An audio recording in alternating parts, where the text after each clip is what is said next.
আজ বৃহস্পতিবার ২৪শে মাঘ ২০২৪ সালের ৮ই ফেব্রুয়ারি কন্যা রাশি কন্যা লগ্ন ভার্গ সাইনের জাতক জাতিকাদের আজকের দিনটি কিন্তু একটু সাবধানতা অবলম্বন করেই অতিবাহিত করতে হবে।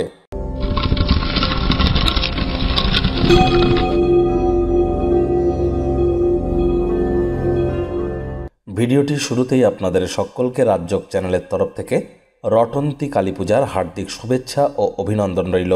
যারা বৈষ্ণব আছেন, যারা সনাতনী কৃষ্ণ ভক্তি করেন, যারা কালী ভক্ত আছেন, যারা শিবজির ভক্ত আছেন, প্রত্যেকের জন্যই কিন্তু এই রটন্তী কালী পূজার একটি আলাদা মাহাত্ম্য আছে। এই রটন্তী কালী পূজার সাথে আয়ান ঘোষ, দেবাদিদেব মহাদেব, ভগবান শ্রীকৃষ্ণ এবং রাধা রানীর নাম যুক্ত হয়। যদিও এই প্রতিবেদনে সেই গল্পটি আপনাদেরকে আমরা শোনাতে পারবো না।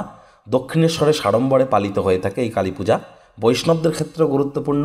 আর যান দক্ষিণেশ্বরে, নিজের মনস্কামনাকে জ্ঞাপন করুন, পূজাকে হতে দেখুন, প্রসাদ গ্রহণ করুন, লাভান্বিত হবেন। আজ বৃহস্পতিবার, তাই দেবগুরু বৃহস্পতির বীজমন্ত্র ওম গ্রাং গ্রিং গ্রং সগুরবে নমঃ এটি ১০৮ বার জপ করুন, উপকৃত হবেন। ২০২৪ সালের ৮টি এমন গুরুত্বপূর্ণ ভবিষ্যৎবাণী যা আপনাদের ক্ষেত্রে 100% ঘটিত হতে চলেছে। আপনার রাশির জন্য স্পেশালি চ্যানেলে কিন্তু আপলোড করা হয়েছে, সময় সুযোগ বুঝে দেখে বা শুনে নেবেন। ভাগ্য মিটার আজ আপনাদের বলছে 7.5 আউট অফ 10, ভাগ্য আপনাদের অনুকূলেই থাকবে।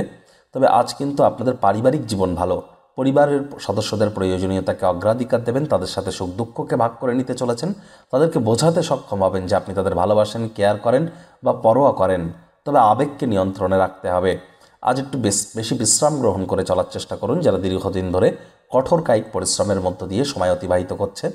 আজ আপনাদের কিন্তু কোনো প্রকার নেতিবাচক অনুভূতির আশ্রয় নিলেই হতাশা আপনাদেরকে গ্রাস করতেই পারে। দেখুন, কোনো নেগেটিভ বা নেতিবাচক কথাবার্তা বলতে কিন্তু আমাদেরও ঠিক ভালো লাগে না। তবে গ্রহ নক্ষত্রের হেরফের অনুযায়ী ইন জেনারেল ডেলি প্রেডিকশন আমরা প্রস্তুত করে থাকি। যাদের চন্দ্র রাশি কন্যা অর্থাৎ মুন সাইন ভার্গ, এই গণনা তাদেরই অধিকাংশ ক্ষেত্রে খাটবে। শুভ সংখ্যা ৩, শুভ রং কেশর এবং হলুদ রং। আজ আপনাদের উচিত রাগকে নিয়ন্ত্রণে করা, আবেগকে নিয়ন্ত্রণে রাখা। শিক্ষার্থী বিদ্যার্থীদের পড়াশোনায় মনোনিবেশকে আরও বৃদ্ধি করতে হবে। আজ কিন্তু যারা উচ্চশিক্ষার জন্য বিদেশ যাত্রার কথা ভাবছিলেন, ভাগ্যদেবী আপনাদের পক্ষে নেই। হাউসওয়াইফরা দিনের শুরুটা যদি তাড়াতাড়ি না করেন তাহলে দিন তো শেষ হবে, কাজ কিন্তু শেষ হবে না।